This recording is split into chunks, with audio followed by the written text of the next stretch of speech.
Thanks. Hi, everyone. I am Beth Gruby. I'm with the Department of Human Services, and I work in the Disability Services Division. We oversee the Disability Hub MN. So hopefully all of you are familiar with the hub. They used to be called the Disability Linkage Line. We switched our name a couple of years ago. Excuse me. So we hold the contract with the Centers for Independent Living. And so we oversee the hub, and we work with them a lot and help develop the website and give them information, all of that.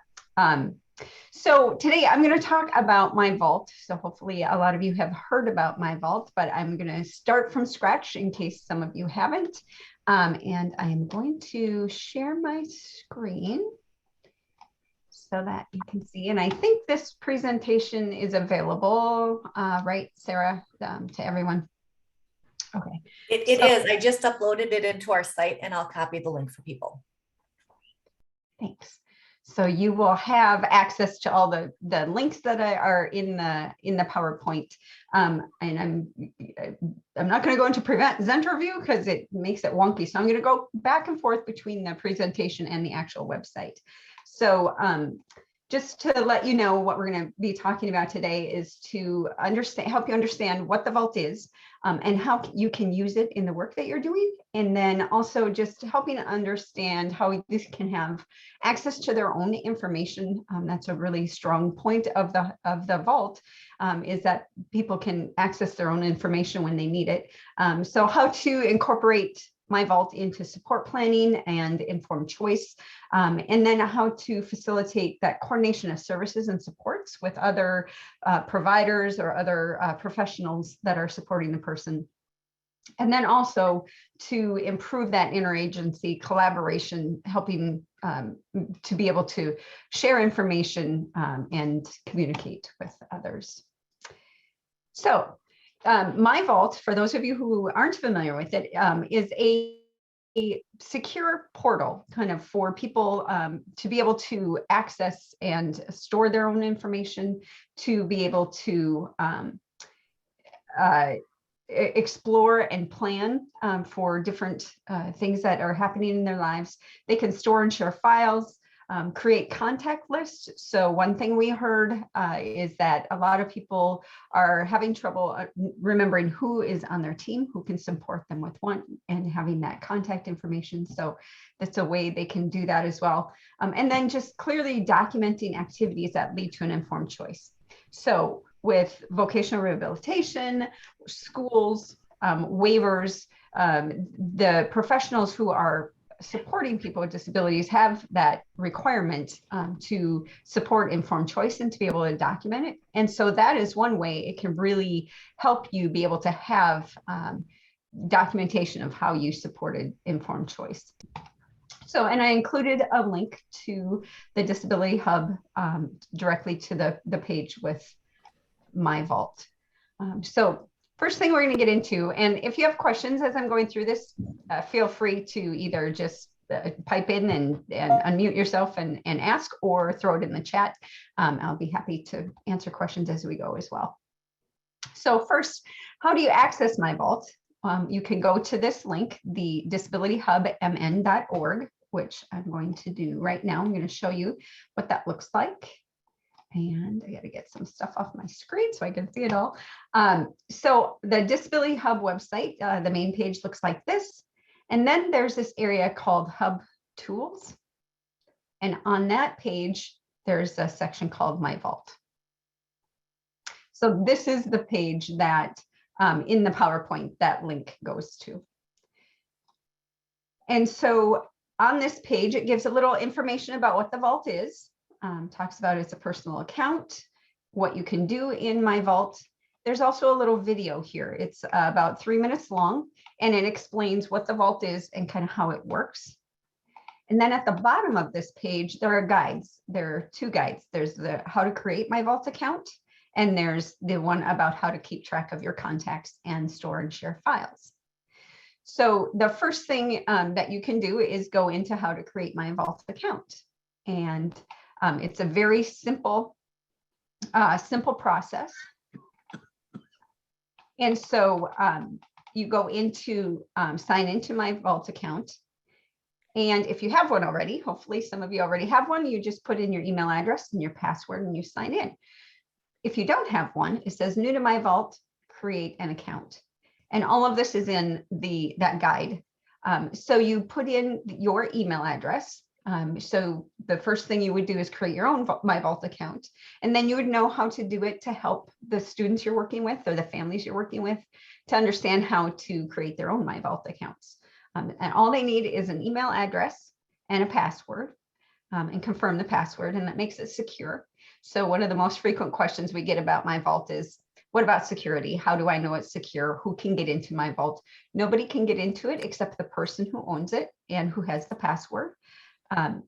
So as you're setting up your own My Vault account, you'll need to say what organization you're with, whether you're with a school or Voc Rehab or another state agency or a provider. And then you'll also need to click on this, I'm an employment professional or waiver case manager and need Vault Pro tools. This will give you for yourself, so the people you support don't need to do this, but you will need to do this. Click on this, and that will give you access to things like you'll be able to sort the files that come in for them or the activities you do with them would be able to be sorted. And you would also have access to additional tools to be able to help the people you're serving. And then you click continue, and that's how you create your own My Vault account. So again, this is in the PowerPoint, and you have that link. And so what that does, sorry, this is the form, the instruction sheet on how to create My Vault account. So you have that as well. You can print it off. It's a PDF. You can share it with the people you're supporting, or share the link. So thinking about how you can use My Vault. So again, it's a secure account that anybody can create, anybody can use, and helping people understand what they can do in the vault is really important. So sharing activities, I'm going to show you what the activities look like. So like I said, you can create contacts. You can also store files. So one of the biggest things we heard about My Vault, or that helped us create My Vault, was that people with disabilities often get a lot of information. So they get notices from every organization they're working with, right? They get notices from the counties, they get notices from Social Security, they get notices from Voc Rehab, they get information from schools all over the place. And there wasn't a great way for them to be able to store that information electronically. So that was one reason the vault was created, was to just have a place for people to be able to scan their documents or store electronic documents in a safe place where they will know where they're at. They'll be able to get back to them when needed. So you can upload files into My Vault. So one thing we've talked about in our collaboration meetings is, if you're working with somebody who has an IEP, they could store the IEP in their Vault account. So that way, maybe they're talking to their case manager or for a waiver, or they're working with Voc Rehab and they need to look at something on their IEP. They could log on to their My Vault account and access their IEP from anywhere. So there are a lot of different possibilities with that to be able to have access to their information. And there's no limit on the number of documents they can store in their My Vault account. And nobody, like I said, nobody else can get in to see them, so they can store whatever they want to in My Vault. And then this little section shows you kind of what the contacts would look like. So you set up your contacts. In My Vault, I'm going to sign into My Vault. I wanted to show you what it looked like when I was not signed in. Means I have to remember my password. All right, so we click on My Vault up in the right-hand corner here once you're signed on. And there's this section here called Contacts. And so you can add anybody to your contacts and it will give you a list. There's also an activity that suggests some contacts for people. So you can see I have a whole bunch of contacts in my contact list. And the first thing you need to do is create your own contact information so that the vault knows who you are and you put in your name and email address. And then if you want to add people, you just click on this add contact. And it brings up the form to fill out to put the person's information in. So you can do this for yourself. So you have the contacts that you need in your vault. And you also help the person you're supporting. So maybe you're working with a student who has, their special education teacher, they have a school case manager, they have maybe a VR counselor, maybe a waiver case manager, maybe they want their parents in there. So they have them as a contact as well. So they can set up any contacts in here that they want to. And then that allows them to be able to share anything that they do within the vault with that contact securely. So they don't have to worry about it being seen by other people. And again, there's an information sheet in the vault to tell you how to set up contacts and how to set up your files area. So you can go back to that as well. So the majority of what I want to talk about is in the planning paths. So another thing about the vault, one thing we really heard strongly is that people need some person-centered planning tools to be able to help them plan for employment, understand things like how work affects their benefits, and understand, kind of go through the planning process of being able to tell people a little bit about who they are and what they want and what they don't want, and how best to support them and things like that. So we've created these planning paths in the vault. And so I'll show you that, what that looks like. Back on the tabs up on the top, you have the paths tab. And in here, we have a work path and we have a benefits planning path. So I'll talk a little bit about the benefits planning path first, just because we know a lot of times people who have disabilities have benefits, and one of the big concerns is what's going to happen to my benefits if I go to work, right? So that's often just an issue or maybe a barrier that you have to deal with, and help them understand. So in this planning path, you can do things like get a benefits lookup. So when I click on this, request a lookup, I can send a request to the Department of Human Services. So the person would be doing this themselves with your help, to ask for a list of benefits that they're on. And so it gives them their own information again. So if maybe they have SSI and they have medical assistance and they have Minnesota supplemental aid or food support, this would give them a list of those benefits.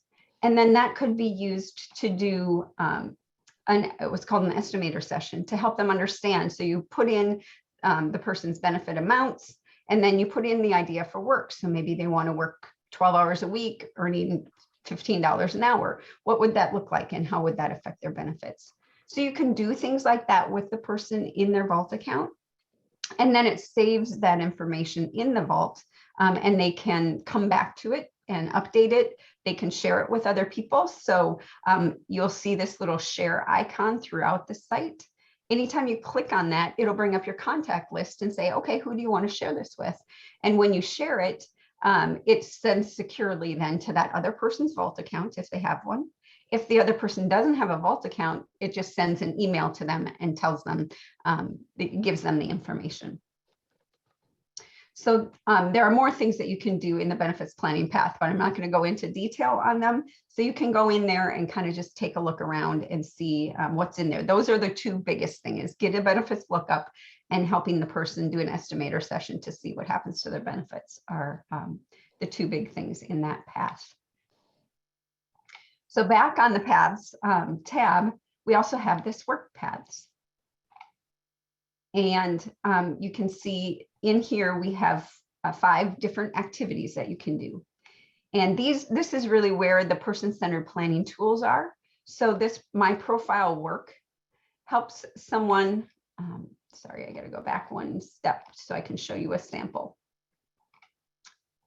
Helps someone be able to build their own positive summary. So they can take a look at, I'm going to show you what it looks like to have a completed one, but also how to edit. So I have one in for Sam. We did this, and Sam's a real person I was working with. We did this sample. You can see it's a quick way for people, sorry, trying to show you my profile, not my summary. It's a quick way for people to be able to say, this is who I am. This is what's important to me, and this is how best to support me. So it's a really quick one page that they can use to share with anyone, right? So that one is complete. I'll show you what it looks like. So when you go in, if one isn't created yet, this is what it looks like. You click on the profile and you start entering Sam's name, can enter pronouns, can upload a photo, and then you always just click on the next button. And then you start entering some information about what people like about Sam. So helping people think through, what can we put in here? What do you want employers to know? What do you want your school to know? What do you want your family to know?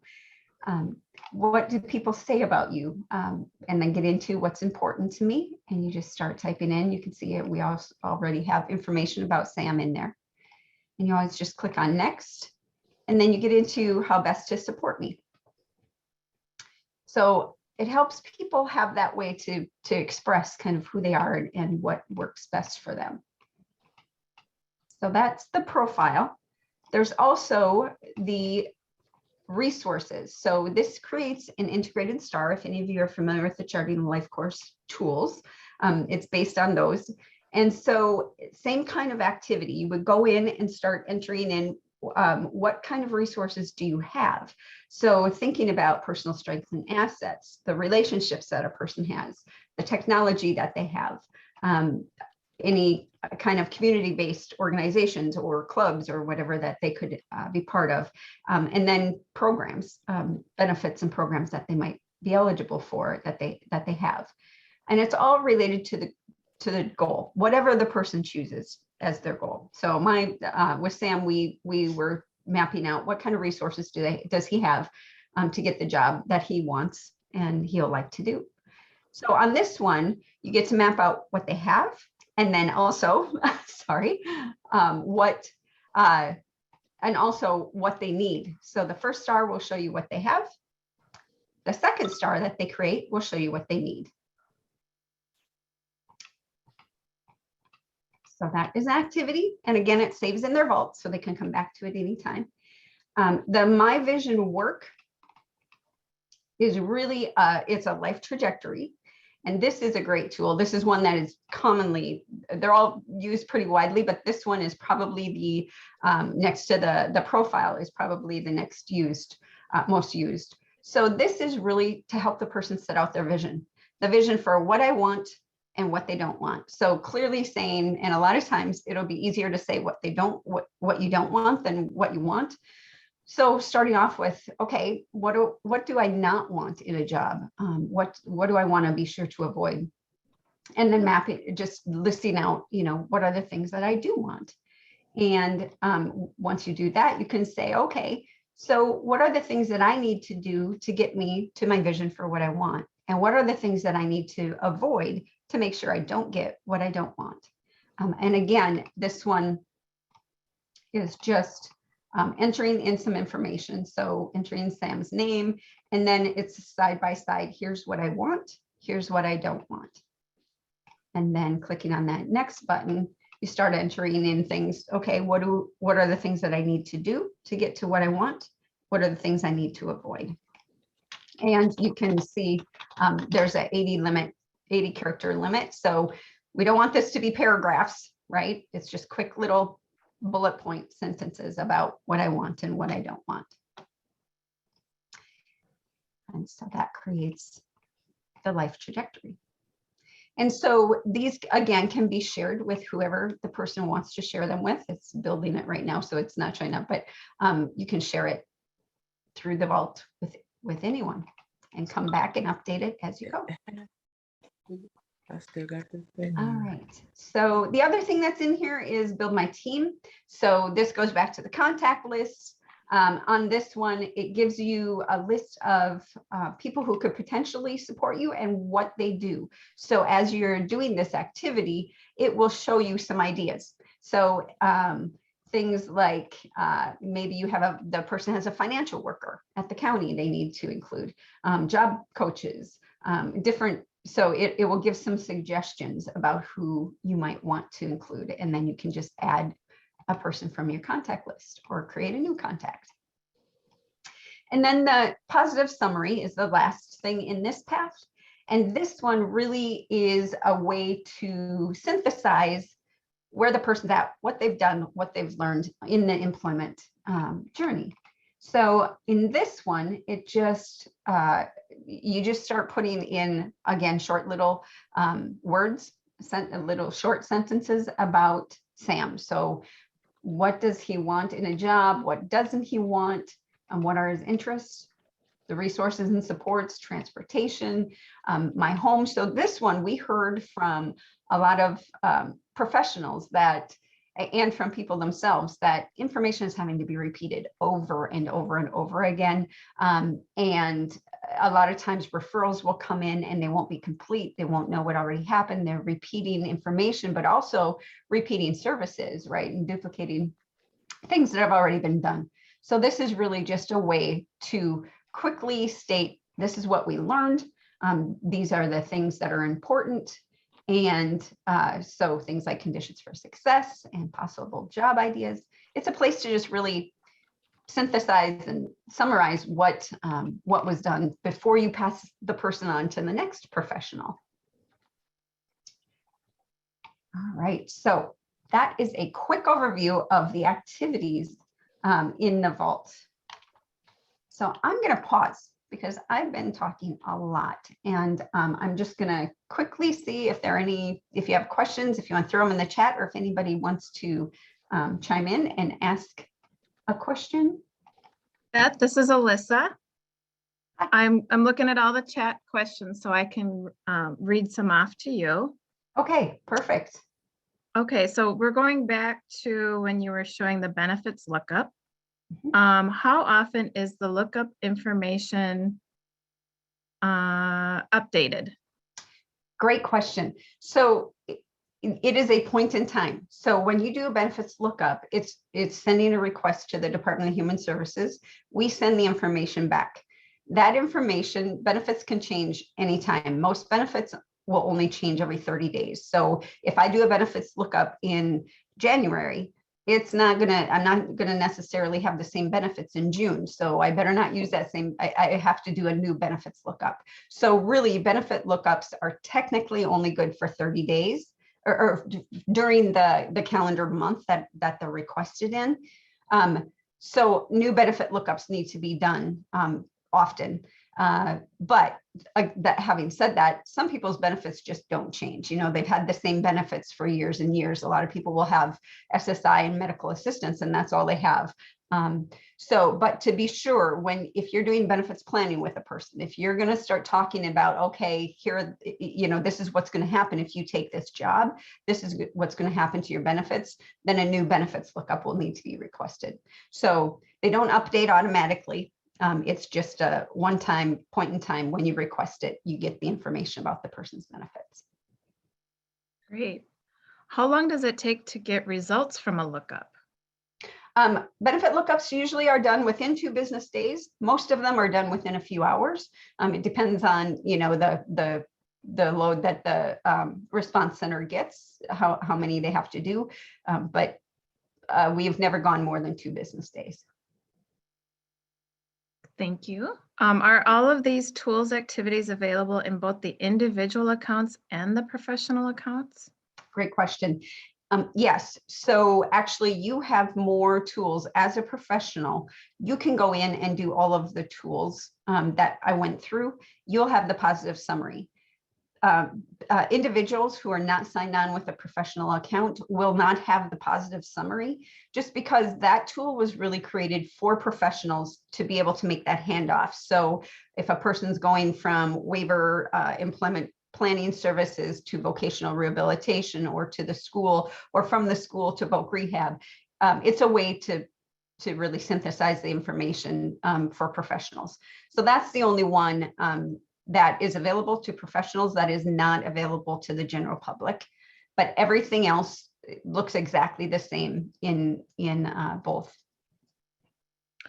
Is the summary populated by the other tools, or does all that information need to be entered separately? Great question. It has to be entered separately. So we did talk about, oh, how do we integrate these tools and make them connected? One thing is that is complicated. And so we would have to, it would take more time and energy to do that. So we got this out quickly. But the other thing is we don't want it to be just rehashing what you've already done, right? So you've already done the, for instance, the integrated support star. So you've identified what kind of supports they have. So that's great, but it's kind of a lot. So what is the intent of this summary is for you to synthesize what was in that star. So you can copy and paste some if you need to, but really putting in what are the most important supports that the person has or the resources that the person has on that summary. So it's not to just rehash what you've already done. It's really to check back in. So it's the positive summary is usually done at the end of the service or toward the end when the person's getting ready to move to the next phase. So you might have done the integrated star back when you first started with the person, right? To identify what supports and resources they have. Now you're ready to pass the person off to the next professional. It's time to go back and say, okay, what resources do you have? And then put those into the positive summary. All right. Can the responsibilities of a supervisor in the vault be clarified? Yeah, great question. So when you request the professional role, it will ask you for your supervisor's email address. The reason we do that is because we heard, so if you're setting up your vault account as a professional, you're going to be loading a lot of information and getting a lot of information about the students you're supporting or the people you're supporting. You're going to be holding that in your vault account. So what if you get a new job, or you decide to leave your position, or you aren't going to work with that person anymore and somebody else is? What are you going to do with all that information that's in your vault account, right? So we, as the vault owner, aren't supervisors. So we're not going to manage that. Supervisors have to manage that. So supervisors have to have the ability to have a way to help staff be able to share that information. So if I have all these things for Sam in my vault account and I leave my position, my supervisor needs to know that they need to help me transfer that information to another person. So that's not done automatically in the vault. There's no way to quickly just say, oh, I want to transfer all of Sam's information over to Joe instead of to me. We're working on that, and hopefully one day we will get there to have a way to quickly do that. But right now, I would have to go in and share all of Sam's information with Joe. And it's my supervisor's responsibility to make sure I do that before I leave my position.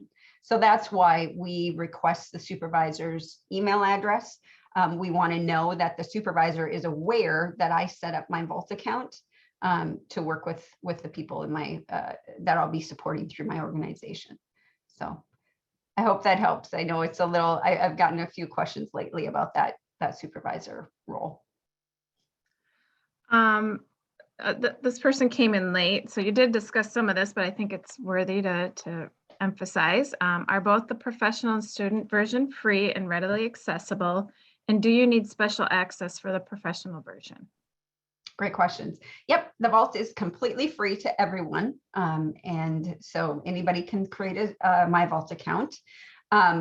And yes, you do need special permission to get the professional role. And again, that's on in the PowerPoint back on the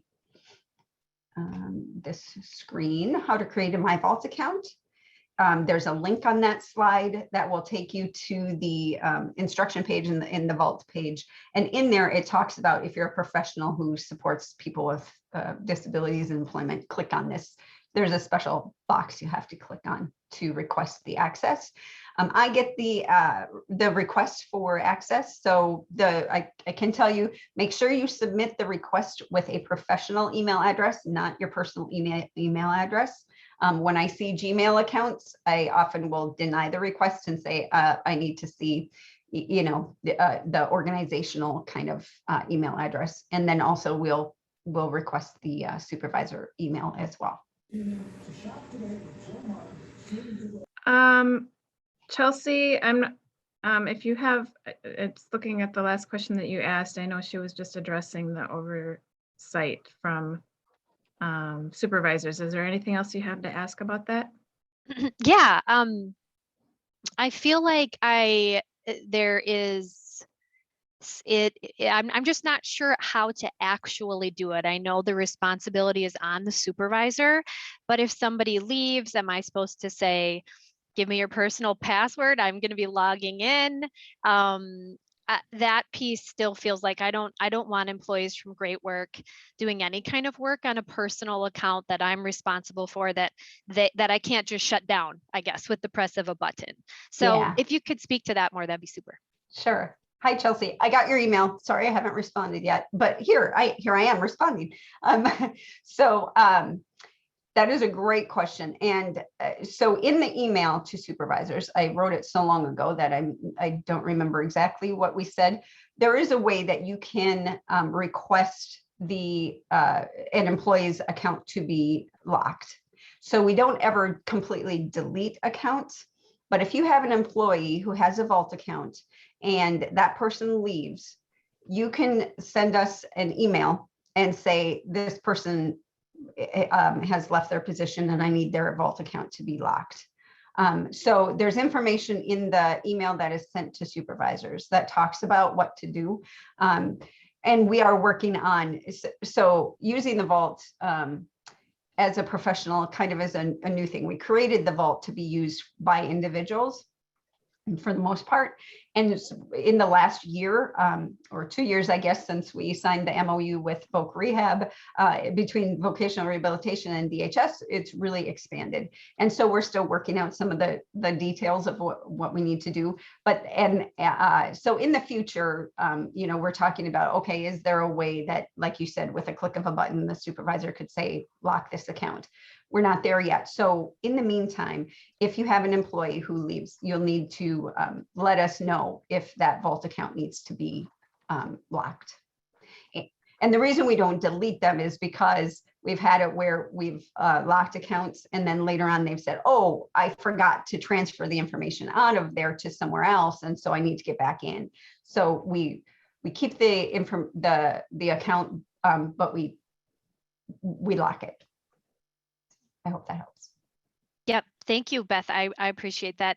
Can you speak a little bit to the transferring? How would supervisors facilitate that transfer of records to a new staff? Oh, well, I just know that we're getting over on time. Sorry, and so I wonder if I can follow up. Okay. Yep. And basically, yeah, it's just it would be sharing information. So Chelsea, I can follow up with you. So yes, so in the PowerPoint also just talks a little bit about how to use the Vault with students and what are the benefits. So talking to families and students about what are the benefits of using the Vault. And again, that they have a way to access their own information. They have a safe place to store those documents and those tools. They have access to those tools. They know who's on their team and can share information securely. And one of the biggest things that we've heard is, while people are in school, they have Google, their Google accounts, right? They have a place to share, but as soon as they leave the school, they don't have access to that anymore. So my Vault allows them to continue to have that information ongoing. They can keep it forever and have access to it. And then as far as you using the Vault, I know we hear all the time, oh, this is just one more thing I'm going to have to keep track of, and how am I going to incorporate this, and why would I do this? And sometimes it can feel a little overwhelming, I know, but really it's a tool for you to use as you see fit and as it supports the work you're doing. And the intent is really that it'd make your job easier. And so having access to those planning tools, having a place to securely store and then be able to share with other people is important. And then also just having that contact information. So building those teams. And then in just supporting the student, have those employment outcomes. So I hope you all go back and create your own Vault accounts. Help set that up, start talking to students about it, identifying some students that might benefit from using it. And, you know, some people have decided, oh, I'm going to use it with every student. Others have said, oh, I know 1 or 2 students that would really benefit from this. So doing those planning activities with the people you're supporting as well. And the hub is always available for you. So if you're doing something and you have a question and you think, oh, I can't remember what she said during that presentation, you can contact the hub, you can call them or go to the website. And on the website is a chat feature. You can chat with them anytime. They're there to support you. So that is what I have on the Vault.